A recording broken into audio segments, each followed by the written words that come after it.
This is Amnesty International. It's a non-governmental organization. It's a human rights group. Okay. They did a video a while back after declaring Israel to be an apartheid regime in the month of April in 2021. This was before. This was way before October. Yeah.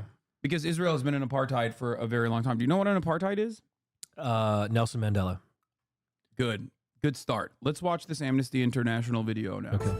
Probably the disturbing images of racial segregation between whites and blacks in South Africa, where a regime ruled by a white minority declared themselves officially superiority, then proceeded to dominate them.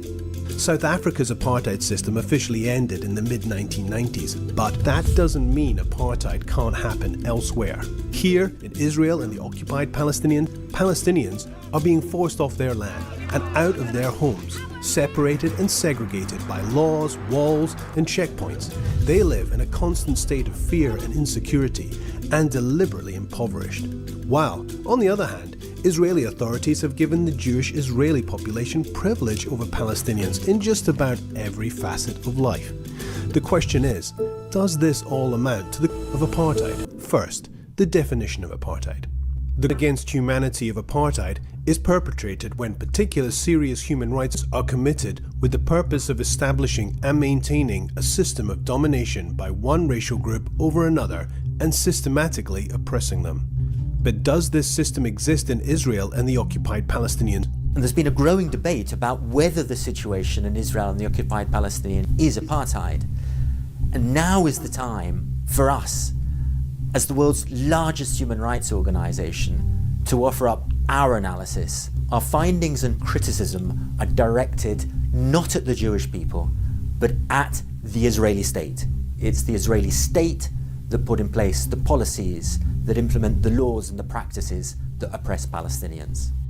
Well, Israeli leaders have been clear about their intentions from the beginning. In 1948, just before he became the first Prime Minister of Israel, Ben-Gurion visited Lifta and other Palestinian areas near Jerusalem that were completely emptied of Palestinian residents following attacks by Jewish forces.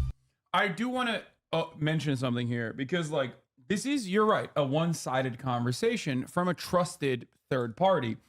Having said that, there are a litany of misinformation and cherry-picked points throughout history and genuine suppression of the truth in terms of historic data that defenders of Israel has engaged in the Western world, especially, and in Israel as well, for a very long time. This is precisely the reason why a lot of people that are educated on the matter might actually arrive at an entirely different conclusion.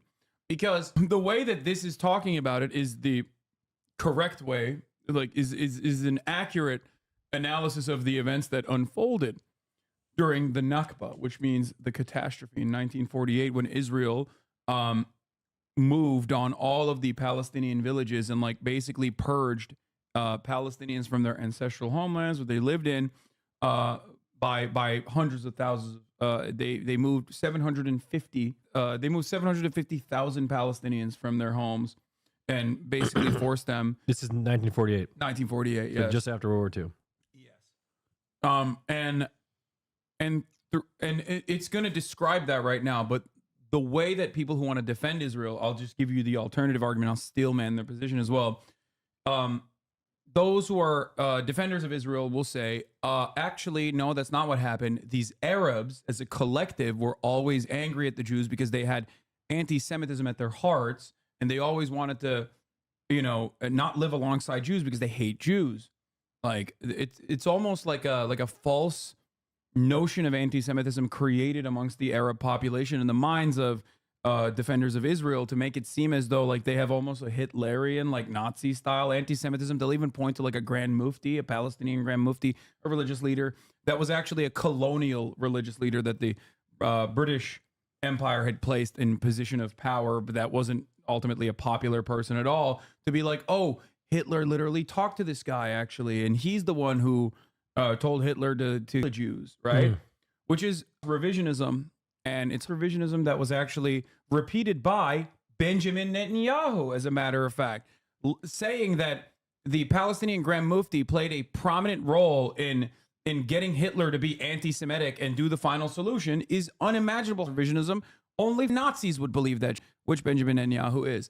Anyway, Oh my so goodness. there are a lot of counters.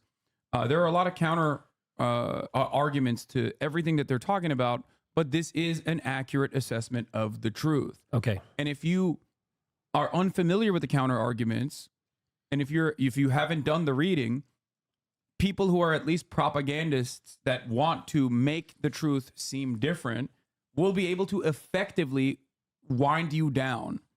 Okay, will be able to effectively make it seem like you're wrong, right? But anyway, let's continue. He stated, "There are no Arabs, 100% Jews. If we persist, it is quite possible that in the next 6 or 8 months there will be considerable changes in the country, very considerable, and to our advantage." More than 70 years later, then Prime Minister Benjamin Netanyahu posted on Instagram that Israel is not a state of all its citizens, but rather the nation state of the Jewish people and only them. So, it's no surprise that Israel built a system of racially laws, policies, and practices that privilege only Jewish people. And Palestinians, well, Palestinians live there too. They were there before Israel was established. But, as we will explain, they've been trapped for decades in a system that treats them as a lesser, non-Jewish racial group. Before Israel was established in 1948, Palestinians comprised most of the population, around 70%, and owned the vast majority of private land, about 90%, in what was British Mandate Palestine. Jews, many of whom had emigrated from Europe, comprised around 30% of the population, and they and Jewish institutions owned about 6.5% of the land. The port of Haifa in Palestine lies shattered by and strewn with dead. In the course of establishing Israel as a Jewish state in 1948, Israeli authorities acted to turn the situation on its head and were responsible for the mass expulsion of Palestinians and the destruction of hundreds of villages, forcing around 800,000 Palestinians So out they of their just came in here and homes just took this and shit. lands. Thousands Yeah. of Palestinians and Jews were in The counter to this, the Wait. legalese is like, oh, well, that happened. These people were not responsible for it. As a matter of fact, 11,000 Palestinians fought against Nazi Germany, but it doesn't matter. It's besides the point. But basically, this is what settler colonialism is. And ultimately, the way that, like, in Israeli society, the way that these events are explained is totally backwards. Like, oh, it was an Arab war against Jews, and the Jews fought back, so we had to send the Arabs away. But the question in that situation is, why didn't you let them return to their homes? These are civilians. Therein lies the problem. I think they came in wanting the whole land from the beginning, That's precisely what it is. and this is just what it's come down to. Ultimately, that is the final evolution of Zionism, which is happening currently, unfolding in front of our eyes. the context of attacks on civilians during this conflict. Today, there are around 6 million Palestinian refugees who Israel denies the right to return to their homes. After the 1967 war, Israel occupied the Palestinian of the West Bank, Oh my including God. East Jerusalem, and Israel's brutal military rule I don't even want to tell you, like, the psychotic that they did during the Nakba from 1947 onwards. Plan Dalit. These are all historical texts that were literally uncovered by Israeli historians, by the way. And ironically, one of the formative Israeli historians basically uncovered it and then changed this position to, yeah, it was ethnic cleansing and it was planned, but it was good. I'm glad that it happened. And the others were like, this was completely unacceptable. What the? One of which is historian Ilan Pappé, Israeli historian Ilan Pappé. He's an award-winning Israeli historian who was an academic in Israel, who left Israel, and I think he like literally gave up his citizenship too. He's like the Avi Shleim, Ilan Pappé, and the last historian that I'm talking about is Benny Morris. Benny Morris is the one who was like, yes, ethnic cleansing happened, but it was good. I mean, good for one side, right? Yeah. Okay. This is one of the many things that they did. The Zionist paramilitaries attacked the village of Deir Yassin. A lot of the stuff that they talked about during October 7 was shit that like Israel had done in Deir Yassin, throwing babies in ovens and things like that. Sorry, what? Who threw babies in ovens? I thought Ilan Pape renounced his citizenship. Maybe I'm wrong. No, Norm is not a part of the group of historians from Israel. Norm is not Israeli. And Norm is an incredible and very accurate chronicler of the fate of the Palestinians post 1948. Holy moly, dude! This is heavy.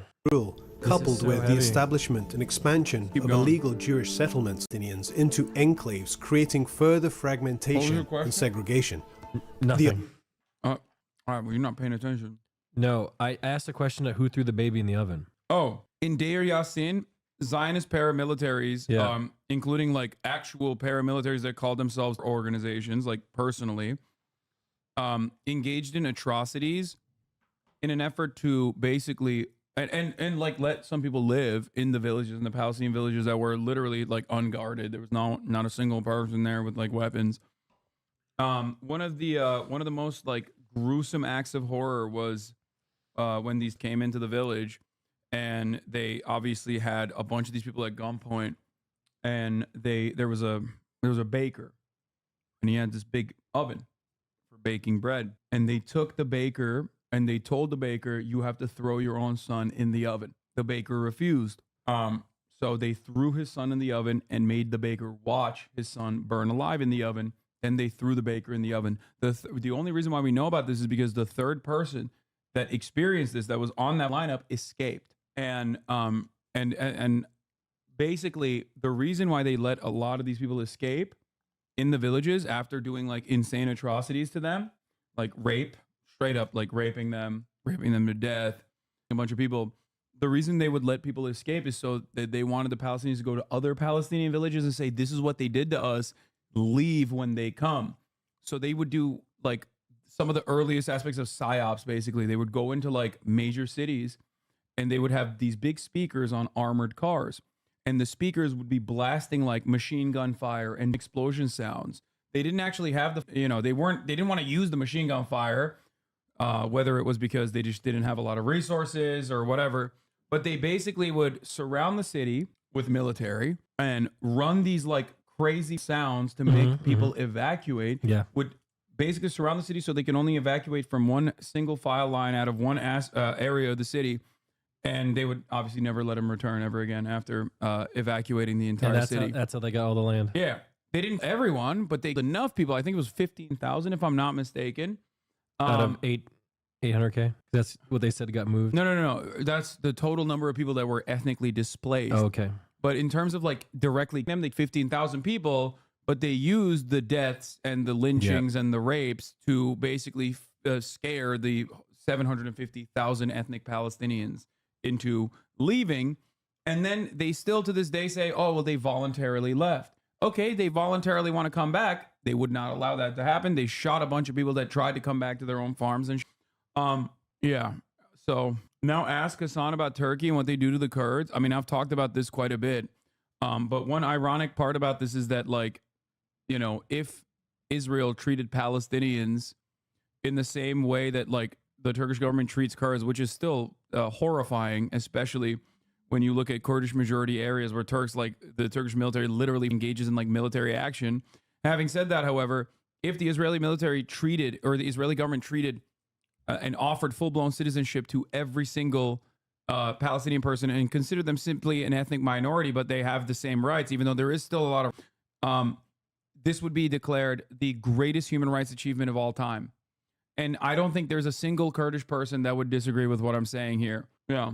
For the record, Deir Yassin and other massacres were carried out by Irgun and Lihi paramilitaries that were folded into the modern day IDF by the state. These are not some sort of rogue entities. They're pertinent to the conflict as other entities. Yeah. The objective? Maintain Jewish-Israeli hegemony and maximize control of land. In the city of Jerusalem, the Israeli official policy is to maintain at least a 60% Jewish majority. Oh, by If the way, you've Israel always felt supported a this. deep now is a Yeah. once-in-a-lifetime opportunity, not only to stand within its gates, but also to build the home of your dreams there. I mean, how did Israel feel about the Holocaust? So where do all the Palestinians live now? I don't think they liked it. 3.4 million live outside of I think Israel there's a and the pretty big occupied part of the- mainly in refugee camps in neighboring countries. I mean, it Two- sounds like they're trying to run it back, but in their favor. Yeah, that actually, what you just described is like literally plays a very formative role in the Israeli nationalistic mythos. The Holocaust is like, first of all, Israel didn't exist before when the Holocaust was happening. You know that, right? I don't know anything. Okay, think about the timeline. 1948. I'm learning now. Okay, so this is years Oh, after. how do they feel about it now? So the Holocaust plays a incredibly important and very instructive role in the building of the Israeli nation state, and it is a part of like the national myth making for Israel. The analysis is that before the Holocaust, there were also literally centuries of pogroms where, blood libel. Everyone, anytime in any Russian village or in Europe or whatever, something bad was happening, they'd be like, oh, it must be the Jews that are doing that. So what would they do? They would go and find all the Jews and kill them or purge them. So Jewish people have a very long history of consistently getting slaughtered. Why though? Mercilessly. There was one exception, however. Yeah. The Ottoman Empire. Not to blaze myself too much, but the Ottoman Empire was safe haven for Jews.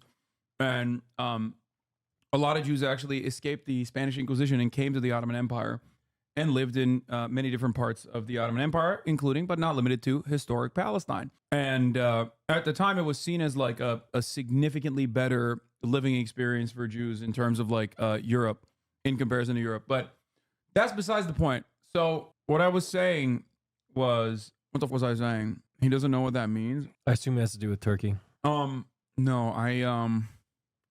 centuries of pogroms and the Holocaust.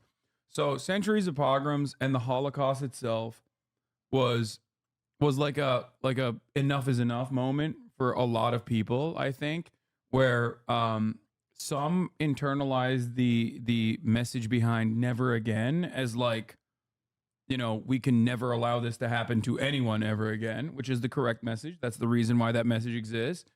And others, namely those who were at the helm of spearheading Israeli society and building this nation, saw that as never again to us. Like just, nobody else. I don't give a we will do it ourselves, actually, even if that's what it takes, but never again to us. So it's the way I think that the Holocaust is viewed is like very complicated in Israeli society, where like there's almost an air of like resentment towards Jews that survived the Holocaust or escaped the Holocaust, where they are seen as like weak by, depending on what level of mania you're operating on, where like there are a lot of hyper right-wing Israeli nationals who consider like Jews during the Holocaust to be weak. They didn't fight back. They didn't fight back enough, which is, again, ahistorical, because they did fight back. That's the Warsaw Ghetto Uprising, which is analogous to, October 7 in many respects. But, and that they did not know that they were being sent to death camps. Many Jews did not know that they were being sent to death camps. But the idea is like, the idea is that they were weak Jews and we will never be like them. We will be strong Jews. And I think that's part of the reason why Israeli society is so militant, so hyper militant. One, because it's a settler colony in the middle of a region where it's like actively purged the ethnic population. So obviously there's going to be a lot of resentment towards that. But beyond that, it's the genuine, I think like a quite reasonable assessment of the situation as if you parse through Jewish history.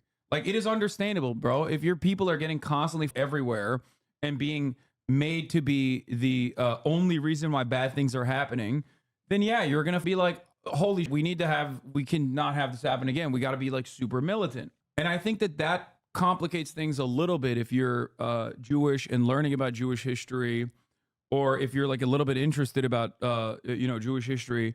I think that is what complicates things, because there is an air of legitimacy to the generational trauma that Jewish people have experienced. Yeah. The problem is that generational trauma has caused Jews to be at the forefront of every single civil justice, social justice movement, civil liberty movement, including the abolition of apartheid South Africa. So while Israel was in support of apartheid South Africa, Jews played a prominent role in South African the fight against the South African apartheid. Why was Israel for it? Well, because they had their own apartheid and they wanted nukes. I think that was what it was, right? Didn't they Didn't they get like they developed their nuclear capabilities by collaborating with South Africa? I think. Am I mistaken on that? So Israel has nukes, Yeah. and we still give them weapons. Why? Well, because they have nukes. Oh no! Oh no! One of your viewers just typed "N-word." 0.5 million N-word. Palestinians live in Israel and East Jerusalem, restricted to enclaves that make up around 3% of the entire area. I remember 3 the meme. million Palestinians live in the occupied West Bank, but are only allowed to access 40% of the land to So live these and work. Palestinians, if they wanted The to, like, rest of travel the to area Europe, could is they for the leave? Jewish Israeli settlers Yes. only. Some. 2 million are trapped. So depends. The ones in are heavily restricted in their movement. The ones in the West Bank are also heavily restricted in their movement. Israel does something really tough where if you leave the West Bank as a Palestinian resident in the West Bank, they make it so that it's virtually impossible for you to come back. If you have residence in America as a Palestinian, they still make it really hard for you to go there and visit, but you can go and visit because they're like, yeah, you're going to off and you're going to go back to America or wherever you're from. But if you are a Palestinian resident of the West Bank and you leave the West Bank, they make it like as difficult as possible to make sure that you can't come back into the West Bank. Man, this is just insane. I'll be honest, man. It sounds like this whole area needs a nice reset. You know, Okay, bro, but you know, give it to me. Let me start my Palmism there. okay, but you have to remember, like, What? I'll these start. innocent people didn't do Yeah, they can join me. It's great. like You have the dark matter yet? when you learn this stuff, your argument shouldn't be like, oh man, it's just too complicated for me. Like, let God sort it out, because Oh no, God doesn't end up sorting it out. Israel sorts it out. You know what I mean? no, not Back to the God. Strip, one of the Dark most matter. densely populated areas in the Supercomputer. world. Fragmentation of the Palestinian society and the dispossession of their lands are key pillars of Israel's apartheid system to maintain domination and control. But there's more. The unequal structure of nationality and status, restrictions on freedom of movement, use Oh of my military God, you. rule, denial of right to political participation or the right to peaceful protest, and cruel separation of families all add to the complex system that we see today. The world in general hasn't woken up to the fact that there is an entrenched system of oppression against Palestinians across Israel and the occupied Palestinians, wherever they may live, by the Israeli state. It's a system that's been put in place and maintained for decades, and it's that system that is the root cause of so many of the misery and the suffering that millions of Palestinians face on a daily basis. One way to understand this segregation and oppression is to look at the ID system. What's the ID system? Jewish Israelis have only one ID card, with a status that grants them the rights to live almost anywhere they wish in the country. They can move freely with access to healthcare and vast resources. Okay. Palestinians, on the other hand, have 4 types of ID cards, if any at all. The kind of ID card you are given determines the level of rights you can enjoy and controls where you can go and what you can do. If you hold a green card, you are subject to military rule. And if you have a green card with an address, it means you're trapped in a 365 kilometer square open-air prison under Israeli military blockade in place since 2007. Israel controls what goes in and what goes out, from children's toys to medical supplies. 90% They literally banned, at times, they call it putting the Palestinians on a diet. And they have banned, at times, things such as cookies and pasta, only for the American government to go, why are you banning pasta? And then they go, okay, we'll let them have pasta. Dude. Yeah. of the people have no access to safe drinking water, 47% are unemployed, 56% live in poverty. Palestinians with an ID are forbidden from going to Jerusalem in the West Bank, even if they have family there. Some people in the West Bank are considered to live there illegally and can be deported to Gaza if found by the army, even if they have been in the West Bank for decades. Whereas, if you hold a green card which has a West Bank address, then you live here.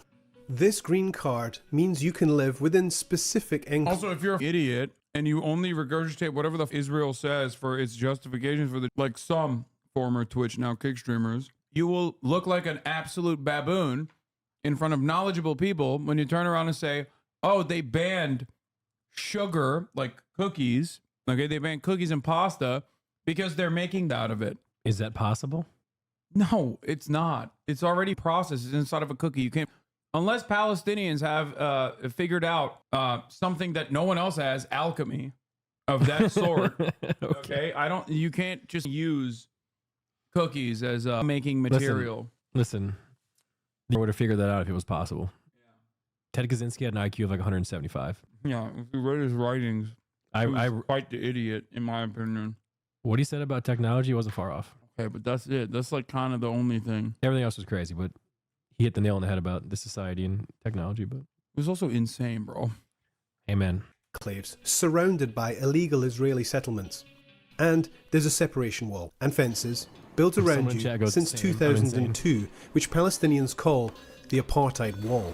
It's 8 meters high in places and 700 kilometers long. That's twice the height of the Berlin Wall and more than 4 times its length.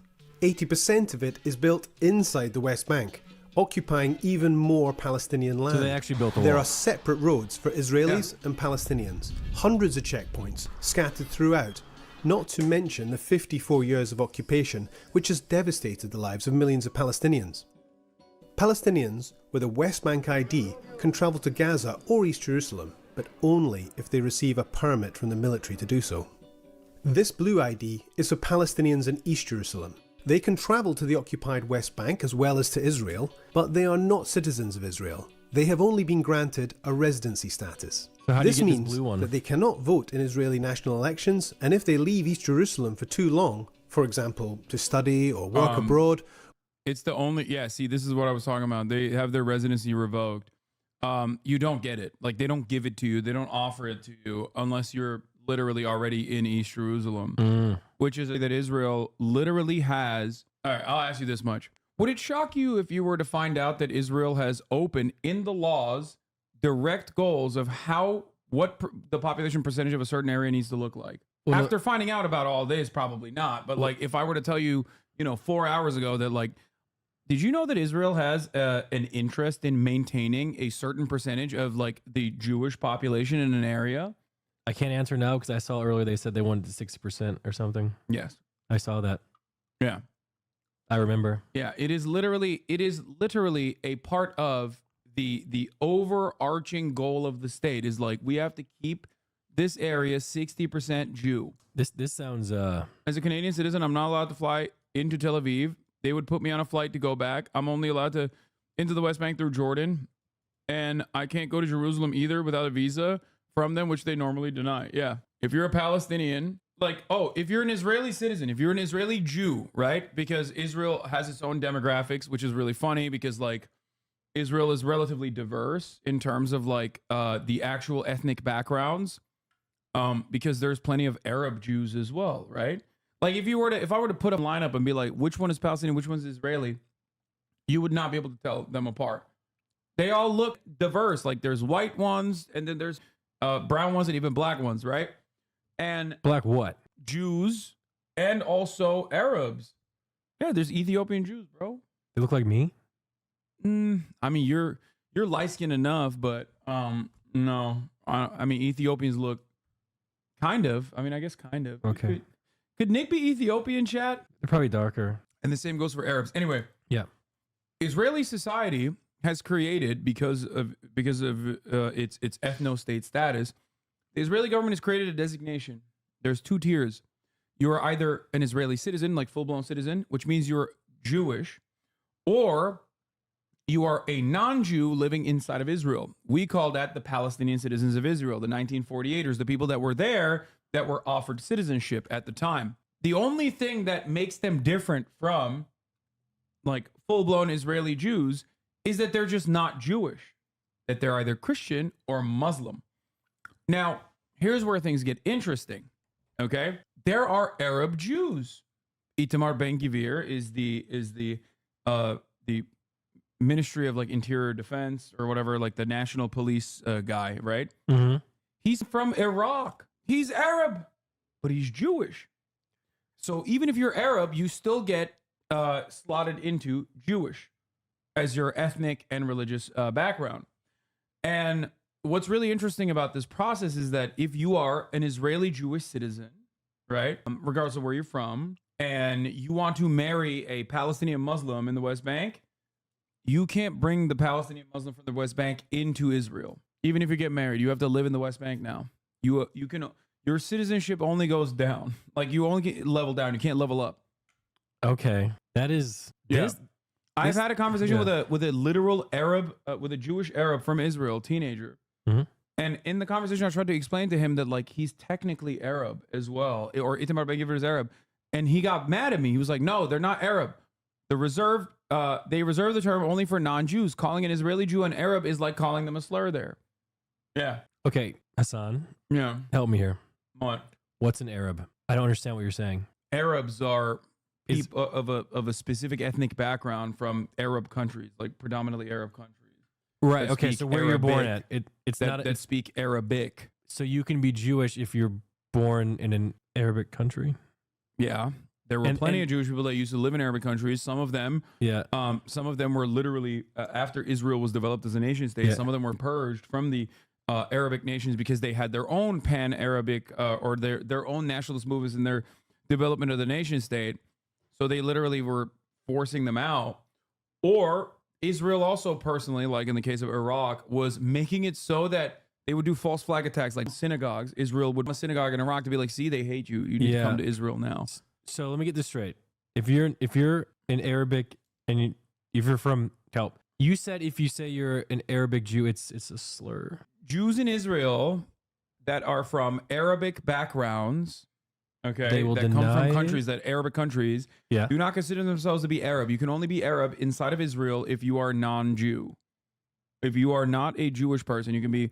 If you're Christian or if you're Muslim, under Israeli societal designation, you are Arab. But if you're Jewish, you're not. Israel has actually a separate designation for Arab Jews. Jews of Arabic origin and Arab designation. It's called, it's the Mizrahi. This is a lot to take in one day, guys. I apologize. This is just a lot to take in because I'm trying to get everything, plain as day. It's all good. Because I'm just getting confused here. If you are an Israeli Jew of Arab descent, you have a separate designation under like Israeli society. As a Jewish person, you are still considered a Jewish person. If they ask you like what your background is, there's a separate designation for it. It's called Mizrahi. And is that frowned upon? No. Okay. Well, originally when they were first coming into Israel, they were frowned upon. There was a lot of issues with integration of Mizrahi Jews into Israeli society. I don't want to really get into that, but like they used to call them like they considered them barbarians. Like, oh, you need to learn how to. There was definitely a Ashkenazi supremacist undertone to a lot of this stuff, and there still kind of is in Israel.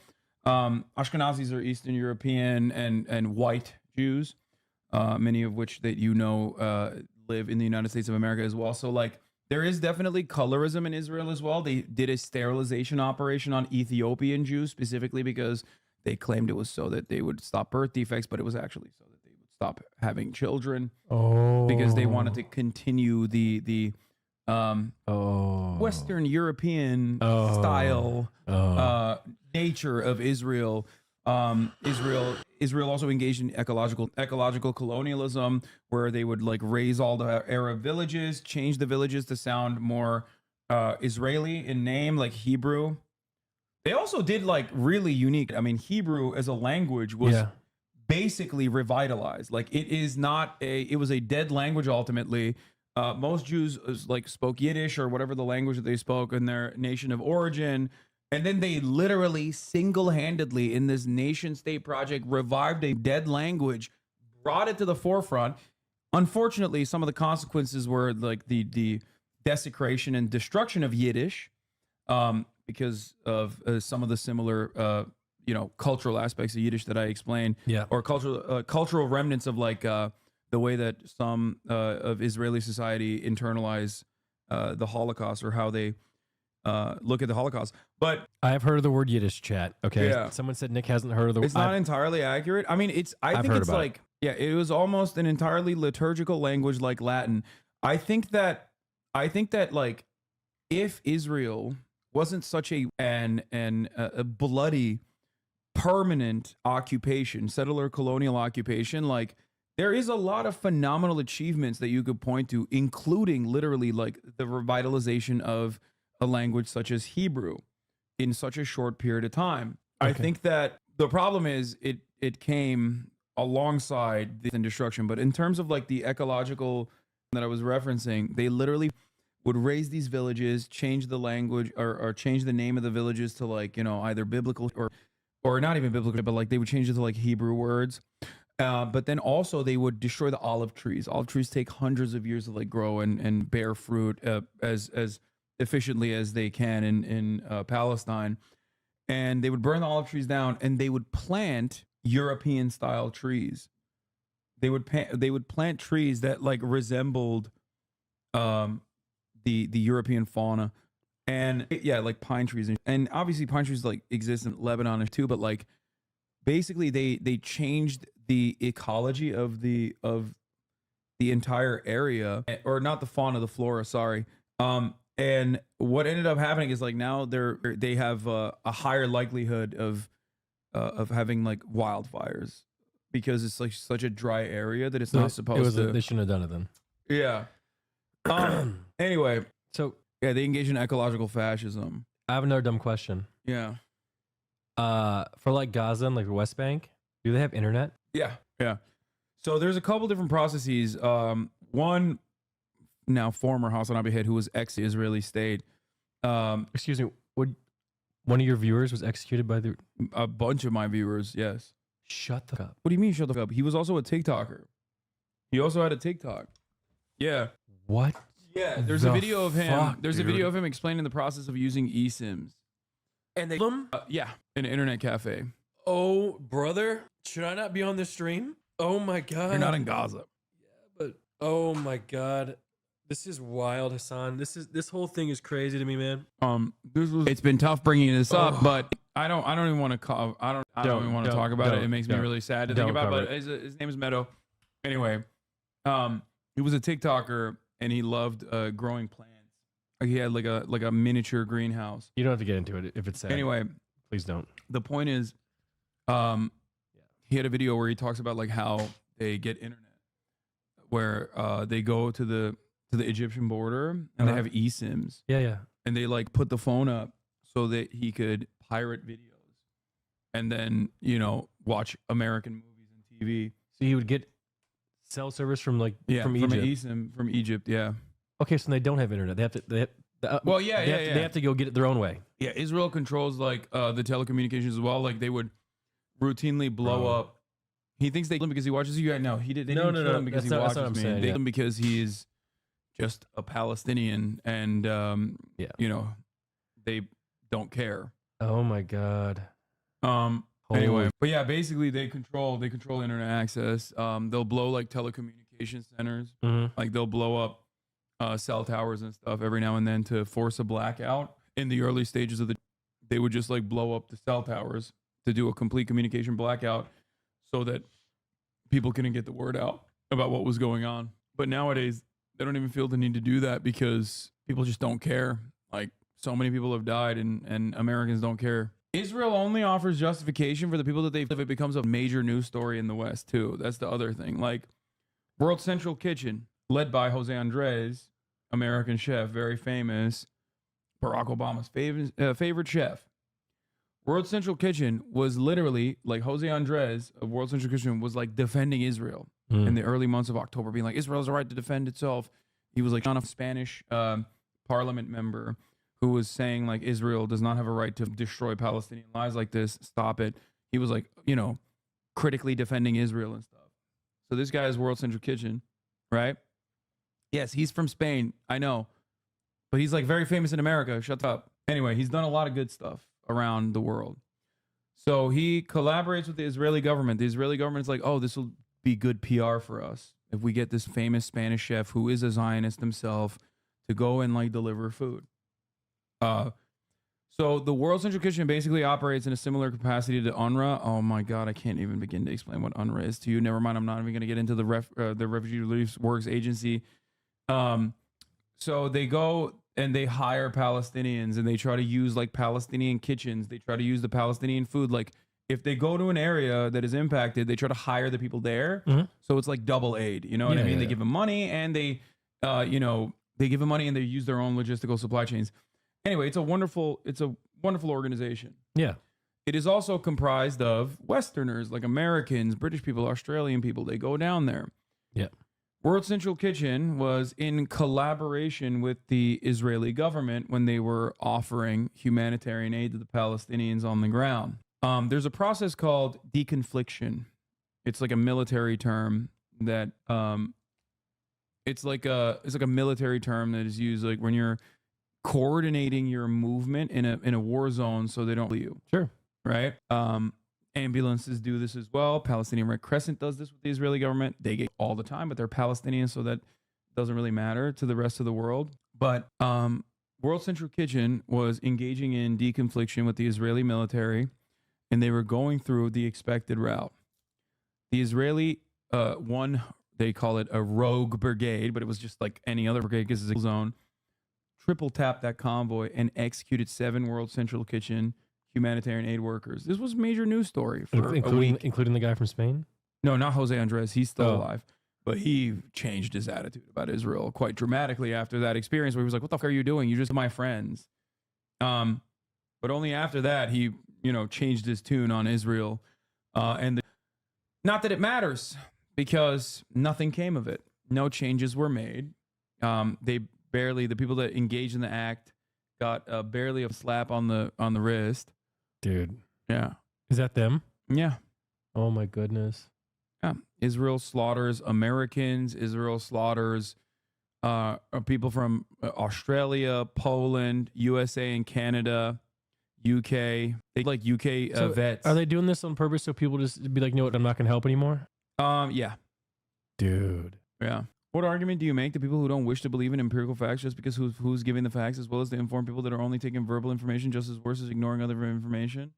Is there any hope to turn these people back to journalists or news outlets who give these facts? I don't know.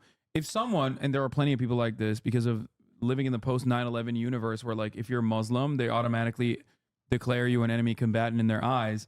A lot of people hear me speak on this stuff and they're like, well, your name is Hasan. Of course you're biased. You love this Muslim. They don't understand that I just see the humanity of all people. Got it. They think that I have a special place for the Palestinian population because of my Muslim background. And then they double down and follow up with that line of bigotry and say, oh, it's because you're anti-Semitic too. Anyway, oh yeah, here's the UN agency had to suspend operations after a car was hit by gunfire at an Israeli checkpoint, the World Food Program. You can see it right there, the badge. Yeah. Says. Yeah. And so when these also notice, okay, what do they say though when they get accused of notice this? the way that like here I'll give you another example of manufacturing consent. The way that these guys, the way that Western media, the Telegram group, no, I don't want to. This is a different incident from World Central Kitchen. This is a different UN humanitarian aid group. You told me a story about earlier when with the cops that were lining up. Like they seem to do this all the time. So yeah. So here's the thing. Do you notice something weird about this article headline? When you see this headline, doesn't it kind of make you feel like the gunfire could be coming from anyone? Yeah, because it's hit by random gunfire. Yeah, this is what is known as passive voice. News outlets in the United States of America and also in the Western world in general will apply this technique called passive voice. You would never, like during 9/11, it would be akin to writing like airplane collision with World Trade Center causes 3,000 to perish. They wouldn't say that. Right. Attacked the World Trade Center is the headline. Right. And it is a way to make it seem like whenever a cop, someone in America, or whenever Israel or an American ally shoots at or does something illegal to an American enemy. Yep. The way that like Western media tries to, put a, manicure the story and manufacture consent by manicuring the story and massaging it. What consent? Consent to get shot? No, manufacturing consent is like you're giving consent. Like you're reading this and you're like, oh, it could be anybody that did it. Yeah, okay, I guess like Israel I get it. Might not have done it. It's a way to take the edge off. Basically, they do this all the time. But why? Why not just be like what? Why consent in this circumstance is approval? Like to give tacit endorsement. Who owns and the Guardian? I don't know, some rich British guy. I'm just curious at why like soften it. The reason why Western newspapers soften these sorts of actions is because it's not because it's like owned by a singular individual. It's because the goal of these institutions is to do propaganda that align with the interests of their own state. That's why they do it. It's not like an individual that is engaging in propaganda because they like are personally invested in Israel. In some instances, they might be like literally invested in Israel, and like their portfolio has investments in Israel, right? Like that's one aspect of the story, but like usually they do this specifically to make it seem like Israel's actions are not. Even the LA Times actually said UCLA cancels classes after counter protesters attack pro-Palestinian camp. This was actually an interesting instance where mainstream media basically said counter protesters, pro-Israeli counter protesters, attacked the pro-Palestinian camp. But watch what happens quickly. Got mainstream media being like, yeah, listen up, big dog. You guys f***ed up a little bit. Dismantle the pro-Palestinian camp. Wait, check out the LA Times headline now, much more ambiguous. No, dude, are you serious? After protests at UCLA, UC president launches investigation into response. Why'd they change it? They changed it because it was too anti-Israel. In real time, we watched it happen. They were like, all right, well, you know, maybe the first headline wasn't great. We should... They definitely... Yeah, look. Yeah. Gunfire wounds dozens in hospital encircled by Israeli tanks. Who did it? They definitely know who you are. Who did it, bro? Who did it? Gunfire wounds dozens in hospital? Like as though this is a naturally occurring phenomenon, you know? And it's just how it works. Bro, this whole thing is just honestly horrifying. Yeah. And I mean, they do this for a lot of, it's not just for like Israel, you know? Whenever there is capital interest, you will always have similar things happen. So I got a question. What? So when you see an article like this, what you probably do is look into it more to see what actually happened, right? Is that how it works? Yeah. Because the average person will see his article and move on with their day. Yeah, and that's the informed person. The average person doesn't know or give a fuck about any of this. But the informed population that want to learn about it will read these articles and will, you know, their takeaway will be whatever the article wants you to think. Like an LSF thread. I don't know why you would compare it to LSF in that regard, but I guess it's correct. Because people read the titles and just assume that's what happened. Yeah, you're right. That's not wrong. And holy man, like you got to put in a lot of effort if you really want to know what's going on. yeah, it's not easy. It's not easy. And that's why I also consistently try to tell people that are like newcomers in this community, like everything you've heard about me has a very specific purpose. It is to sully my reputation. To I make always sure defend that, you, by the way, in the morning. to make sure that, I know. To make sure that like you don't come in here with a clear mind or a clear conscience and a level of charitability. Your impact in here is supposed to be uncharitable, so that you don't listen to what I have to say, and you've already automatically declared me someone who is like biased against your like cry interest, yourself to sleep at night. This is and someone who is horrible. like sinister. I'm motivated by the change Jeez, that I man. might. I'm motivated by the change that I might actually create. In I know this world stuff's cooked because I talked to my by dad about this educating once, and the one things that he extra was saying person, blew whether my it's mind. I'm you like, Dad, I can't or believe you said thousands of this. others that watch, that Especially with learn like the drops, like what when they were the truth- dropping the stuff. It was crazy. your videos on the Lebanon pager attack. Yeah, remember when Israel blew up pagers in Lebanon? That was recently. Yeah, like 7 days ago. Israel has since 800 people in Lebanon. With pagers. No, with direct campaigns. But at the time, they like I think 11 with the pagers, including 2 children, right? And they maimed up like 3,000 people on top of that. And the media covered it as like this phenomenal instance of espionage against a scary enemy combatant. They blew up civilian communications devices after infiltrating a supply chain, not knowing who ended up with those With the fucking pagers pagers. at all. And yet, of course, a bunch of people that were civilians in the process. You can't even enemy combatants when they're not in war anyway. That's still a war regardless. It was a war after a war. It was a double war. It was an act of, and that's precisely what it did. It caused psychological trauma to the civilian population that was worried about their household goods. They were like, is my toaster going to explode next? That's what happened. Oh my God. That is an act of, the media literally covered it as though it was actually a phenomenal tactical instance of Israeli espionage. And a lot of people don't actually scratch the surface. They just look at that and they go, Yeah, you know what? This is great. Yeah. 4-year-old Lebanese girl Naya Ghazi was among the 14 in Israel today. Her body was recovered several hours later from under the rubble. Thank you.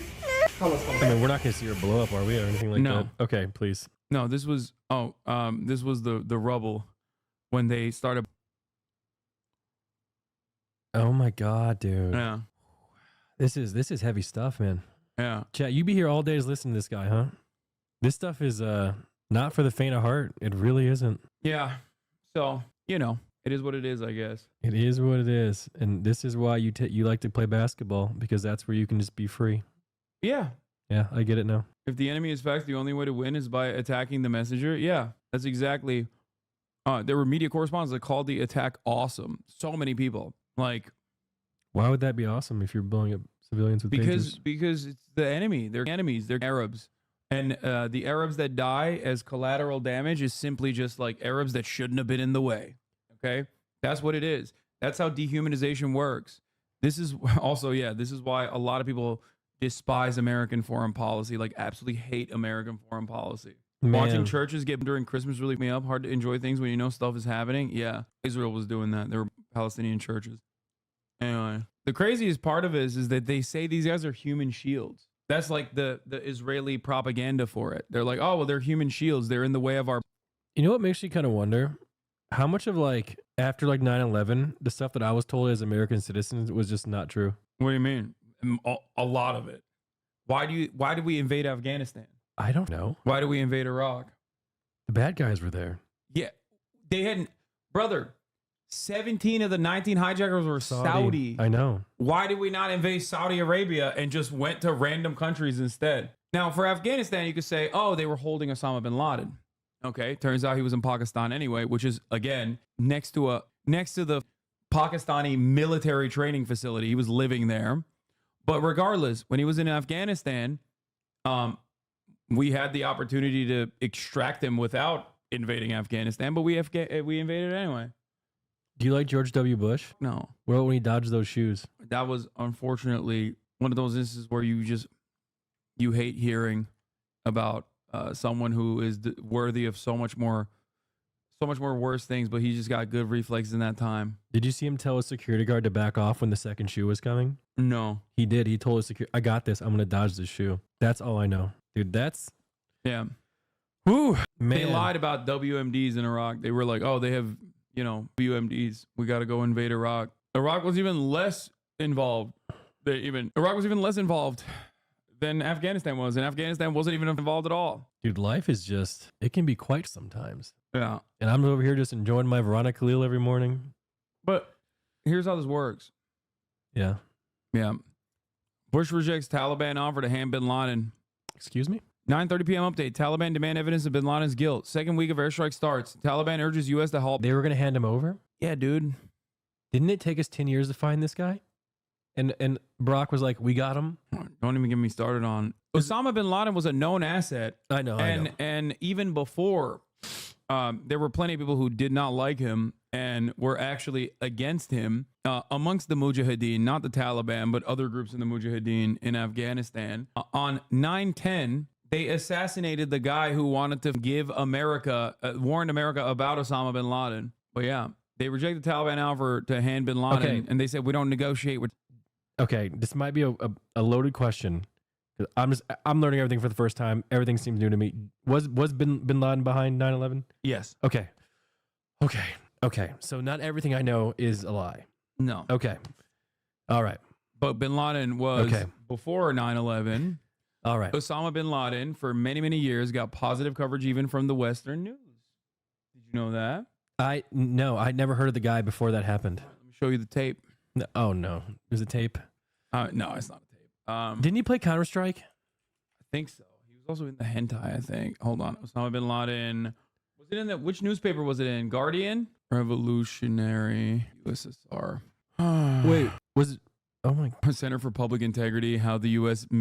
helped midwife. The 9/10 guy is Ahmed Shah Massoud, but I'm not talking about that. Does anyone have the news article? You know what I'm talking about? The article about, not the Mujahideen, but like about Osama bin Laden specifically. Trained by the CIA, by the way. And so were they knew of him. He was a known asset. Oh, this is the, yep, that's the title of the article. Hold on. Gopnik Makbliat. Oh, this in the newspaper, this also had a photo of Osama bin Laden. Anti-Soviet warrior puts his army on the road to peace. The Saudi businessman who recruited Mujahideen now uses them for large-scale building projects in Sudan. Robert Fisk met him in Al-Matik. 1990. This is Here's the photo, I think. Yeah, here it is. There he is. All 6'7" of old glory. he was, right he there. was 6'7". Yeah, he's tall as hell, bro. Did he play basketball? He should have. Dude, the world's insane. Just Yeah. I'm getting cold shivers. Yeah. Yeah, he was. Austin is yelling from the background and said, "You'll never enjoy the national anthem as much again." I mean, which one at this point? Me and Felix. July 4th has never been celebrated the same since I started watching the sun. Oh no! It's almost like I dude. heard he had a couple slam dunks back in September of 2001. No, dude. He was playing with the wrong Rockets. Dude, stop.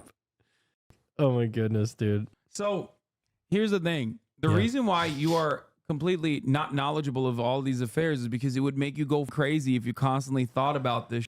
And the entire purpose of the media is to basically dull your sensibilities into not knowing any of this. What I have to deal with is something that's worse. You are fantastic. You're charitable. You're curious. You're interested in this intellectually, and you're not going to like immediately be resistant to what I have to say.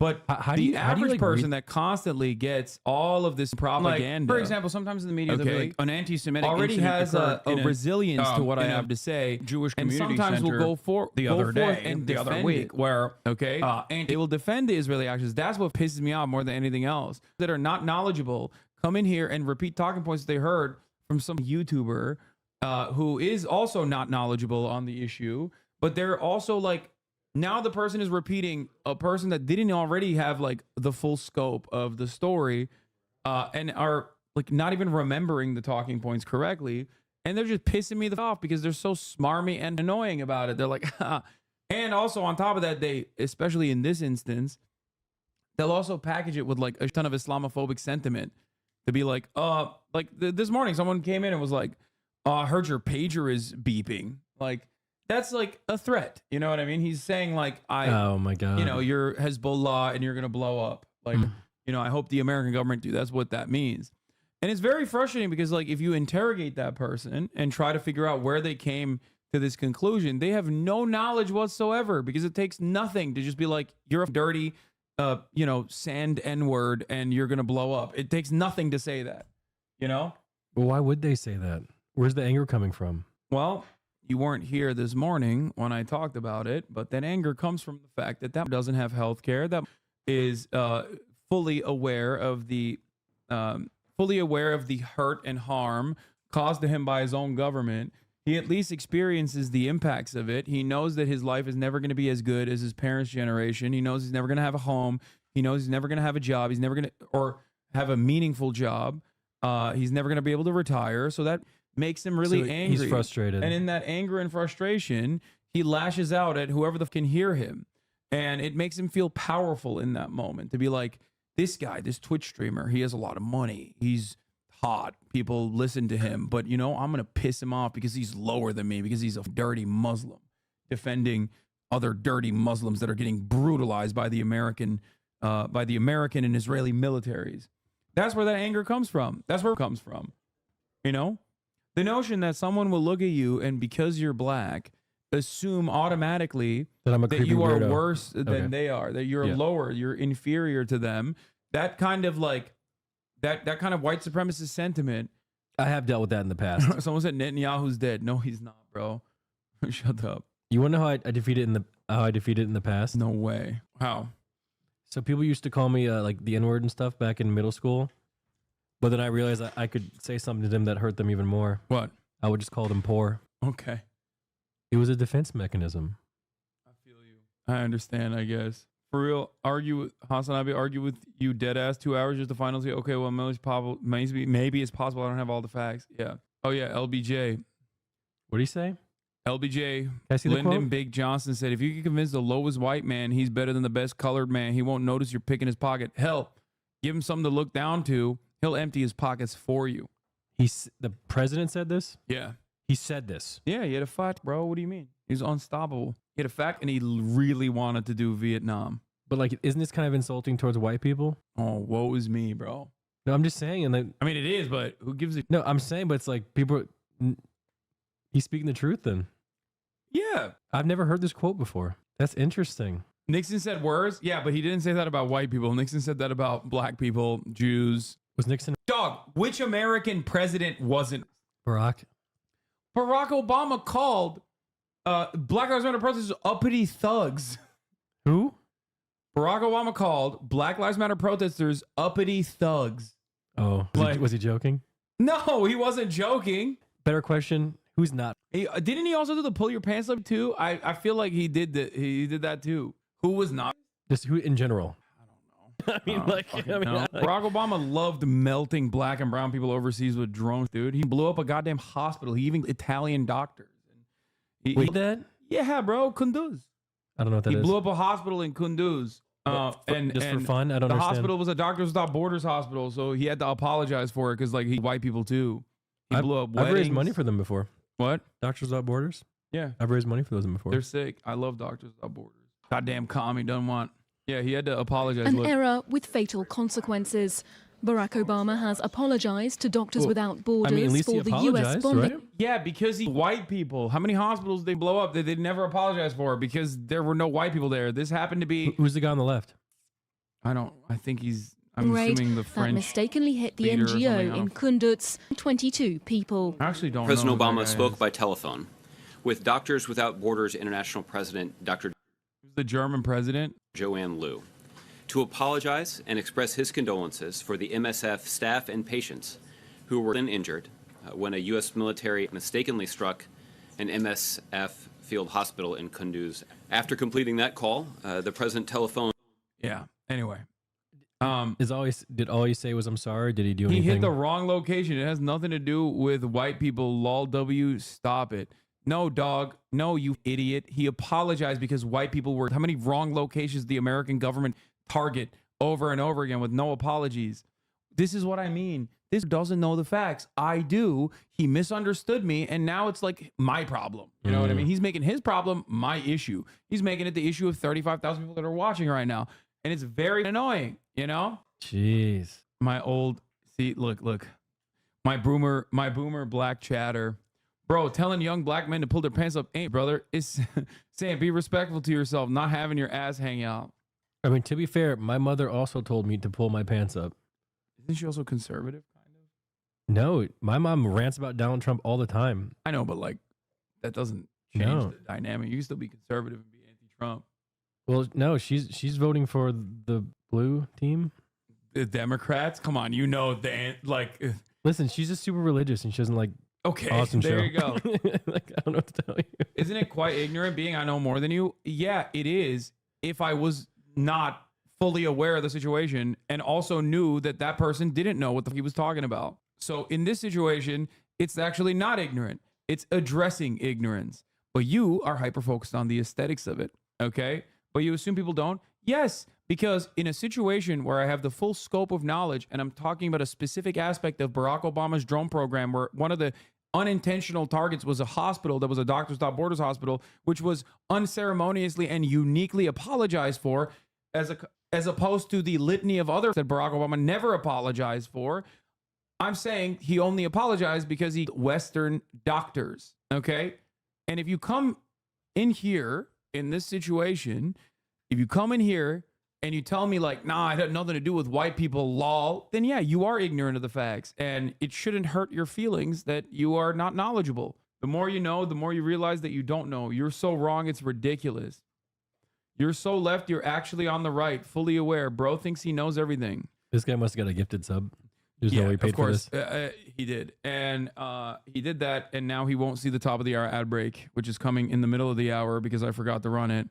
And there are plenty of others like him, but it's all good. At the end of the day, it is what it is. Admitting you misfired and showed military incompetence is only deployed when white people are the collateral. I am going to in a second. They would never admit to military incompetence when innocent black and brown civilians are impacted. Yes. By the way, ironically, another incident occurred with the World Central Kitchen Aid. Israel never apologized for 200 humanitarian aid workers before the World Central Kitchen Aid workers were 200. Why? Because those humanitarian aid workers were brown. They were Arab. They were Lebanese. They were Palestinian. Okay? They only apologized for it because World Central Kitchen Aid workers were, and they were Canadian and Australian and British. Okay? The entire purpose of why these organizations like Doctors Without Borders exist is because everybody knows that America is going to be at least a little bit more careful if there's white people there, okay? That these agencies are going to be a little bit more careful with their targeting when there's valuable people there, white people, okay? That's literally the entire purpose of Doctors Without Borders. That is literally the entire purpose of aid groups like this. That is the whole purpose. And they will tell you that, by the way, in their mission statement. It's so funny that people just still try to deny the like abject reality. There's a Polish guy there too, yeah. Worth noting that Republicans at the time said Obama was weak for apologizing for the U.S. on the world stage for doing war. Yeah. 75% of aid workers this year were literally by Israel. World Humanitarian Day 2024, with number of aid workers reaching record high, UN and partners demand those in power, #Act for Humanity. Outrageously high number of humanitarian aid workers, with 280 aid workers in 33 countries last year. 2023 marked the deadliest year on the record for global humanitarian community. The outrageously high number represents a 137% increase compared to 2022, when 118 aid workers were. 2024 may be on track for an even deadlier outcome. More than half of the 2023s were recorded in the first 3 months, October to December, of the hostilities in Gaza, mostly a result of good guys. Israel deliberately targets and assassinates journalists. Israel has the overwhelming majority of journalists in conflict throughout history at this point in Gaza alone. And the same goes for humanitarian aid workers that are...